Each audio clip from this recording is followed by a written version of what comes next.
Hello guys, welcome to MKS tutorials. और इस video में मैं आपके सामने डी मार्वस थ्योरम का एक और क्वेश्चन सॉल्व करने वाला हूँ। Problem number 3। ये भी क्वेश्चन जो आपका है एक इम्पॉर्टेंट क्वेश्चंस में है, ज़्यादा इम्पॉर्टेंट नहीं लेकिन एवरेज के ऊपर वाला जो क्वेश्चंस को अपन काउंट कर सकते हैं, जो यूनिवर्सिटी पेपर्स में आ सकता है, वो ऐसे प्रॉब्लम भी आ सकते हैं। और कुछ आगे क्वेश्चन भी करवाऊंगा जो बहुत बहुत बहुत इंपॉर्टेंट होंगे। तो देखते हैं सॉल्व कैसे कर सकते हैं इस क्वेश्चन को। तो देखो प्रॉब्लम क्या दिया हुआ है। Prove that 1 plus i power n plus 1 minus i power n equals to 2 की power n by 2 plus 1 into cos of n pi by 4। तो देखो यहाँ पे सॉल्यूशन आपको जो LHS दिया हुआ है that is 1 plus i power n plus 1 minus i power n। यहाँ पर सबसे इम्पॉर्टेंट चीज़ वो ये है कि इसको और आई के साथ क्या होगा, आपका वैल्यू यहाँ पे 1 होगा, ऑब्वियस सी बात है। तो मुझे एक ऐसे यहाँ पे देखो, अगर कॉस 1, अगर देखो कि कॉस की कौन से वैल्यू पे 1 आता है तो आप क्या बोलोगे, कॉस 0। तो कॉस 0 पे अगर यहाँ पे 1 है तो यहाँ पे साइन 0 पे वैल्यू क्या आ रही है, यहाँ पे 0 आ रही है। तो मैं आपको बता चुका हूँ कि डी मार्वस थ्योरम अपन तभी लगा पाएंगे तो आपका एंगल सेम आएगा। एंगल सेम करने के लिए हम यहाँ पे देखो क्या करेंगे, मुझे एक ऐसा वैल्यू यहाँ पे देखना पड़ेगा जहाँ पे आपका कॉस और साइन दोनों की वैल्यू मैच करे आपस में। तो साइन और कॉस की कौन से डिग्री पे आपको वैल्यू सेम मिलेगा, दैट इज कॉस 45 या फिर साइन 45, जिसमें आपको वैल्यू क्या मिलेगा, 1/√2 मिलेगा। और 45 डिग्री मतलब आपका होगा π/4।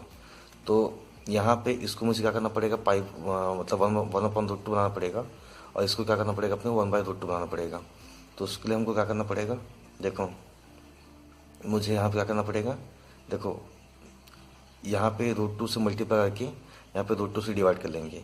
यहाँ वैसे आपको √2 से मल्टीप्लाई करके यहाँ पे √2 से डिवाइड करना पड़ेगा। तो देखो अगला स्टेप क्या होगा अपना, ये कुछ नहीं है एक्चुअली। देखो यहाँ पे लिखो क्या है, √2 है ना, इसका पावर n कर दो, बिकॉज यहाँ पे देखो क्या होगा, 1/√2 प्लस आई 1/√2 पावर n। तो देखो यहाँ पे आप जब √2 को बाहर निकालोगे तो ये पावर n भी आपको कॉमन निकलेगा, इसीलिए तो जो नीचे में अपन मल्टीप्लाई किए हैं वही आपको ऊपर में मल्टीप्लाई होना चाहिए। तो यहाँ देखो क्या किया मैं, √2 पावर n से मैं इसको मल्टीप्लाई कर दिया।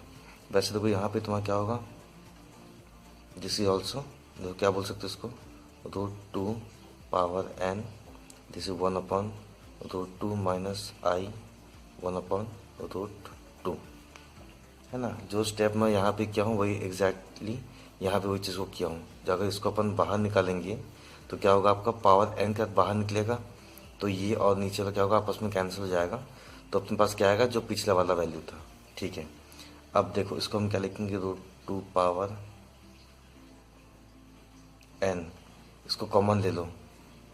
कॉमन लेने पर देखो तुम्हारा क्या बनेगा, ये 1/√2 plus I 1/√2 power n plus 1/√2 minus i 1/√2 power n। आपको कॉमन हो गया। अब √2 पावर n, ओके। अब देखो यहाँ पे तुम्हारा क्या होगा, this is cos of π/4 plus i sine π/4 power n। इसको बड़ा ब्रैकेट ओपन कर लो, वैसे ही plus cos of π/4 minus i sine π/4 power n। अब देखो यहाँ पर अपन डी मार्वस अप्लाई कर सकते हैं क्या, यहाँ पर अप्लाई कर सकते हैं, लेकिन यहाँ पर अप्लाई कर सकते हैं क्या, नहीं कर सकते बिल्कुल भी, क्योंकि यहाँ देखो क्या है, नेगेटिव साइन दिया। तो अगले स्टेप में क्या करेंगे, इसको अपन अंदर इंसर्ट कर लेंगे। तो देखो तुम्हारा क्या हो जाएगा, √2 power n cos π/4 plus i sine π/4 power n। यहाँ बड़ा ब्रैकेट को ओपन कर लो, plus cos of minus π/4 plus i sine of minus π/4, है ना। अब इसका एक करली ब्रैकेट ओपन कर लो, यहाँ पे लिखो पावर n, फिर क्या होगा, आपको ये बड़ा वाला ब्रैकेट क्लोज हो जाएगा।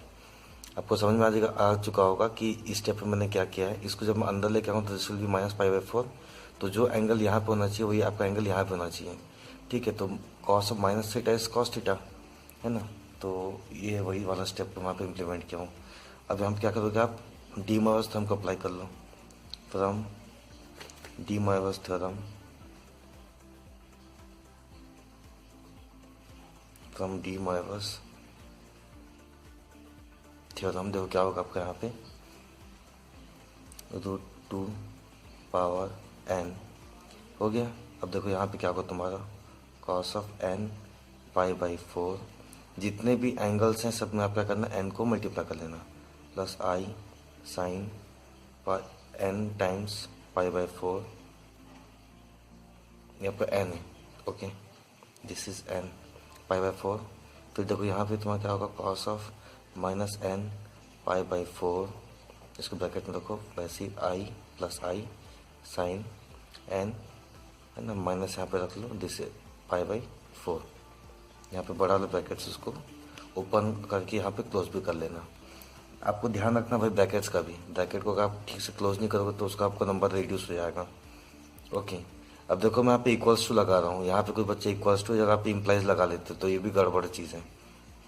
अगले स्टेप में देखो क्या करना, इस ब्रैकेट को ओपन करना अपने को, तो √2 power n, this is cos n π/4 plus i sine n π/4, देखो cos of -θ is cos theta, तो plus n π/4, sine of -θ is -sin theta, तो माइनस i साइन n π/4, बड़े वाले ब्रैकेट से उसको ओपन करके यहाँ पे क्लोज भी कर लेना।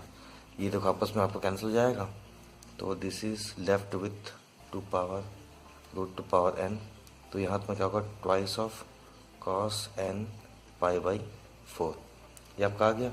अब देखो इस √2 पावर n को तो क्या लिखूंगा मैं यहाँ पे, 2 की पावर n/2 लिख सकता हूँ इसको मैं, देखो तो √2 पावर n को मैं क्या लिख सकता हूँ, 2 की power n/2 into 2 into cos n π/4। अगले स्टेप में क्या करें, देखो तो 2 को कॉमन निकाल लो, तो पावर मतलब पावर में तुम्हारे पास क्या बचेगा, n/2, यहाँ पे क्या ऊपर 1 दिया कि नहीं, तो this is +1 into cos of n π/4, ये अपना क्या हो जाएगा, RHS, hence proofed. I think आपको समझ में आ गया होगा, ये बहुत ही सिंपल सा क्वेश्चन था, है ना। देखो आपको ये चीज़ प्रूफ करना था और ये आपको प्रूफ हो चुका है। तो अगर आपको मेरा वीडियो पसंद आया तो प्लीज़ को लाइक और अपने दोस्तों में शेयर भी करिएगा, और थैंक यू।